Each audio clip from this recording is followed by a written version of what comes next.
Hello Bharati, বল। তোর ঘরটায় কত সুন্দর রংটা দেখাচ্ছে, মোহর মোহর ডিজাইন।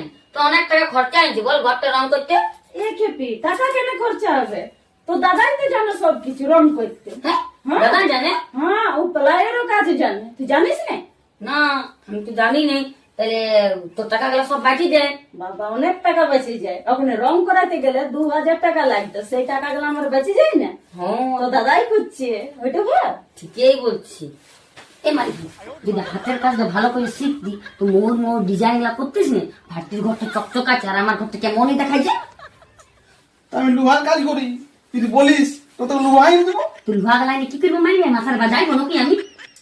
এবারে তুই মাথায় বাজারবি না তুই ঘরে বাজারবি সেটা তুই জানিস, আমাকে বললে আমি আনিয়ে দেবো। না, আমি এমনি হাতের কাজ যাই। তোরা তোরা কেন ঝগড়া লাগছিল?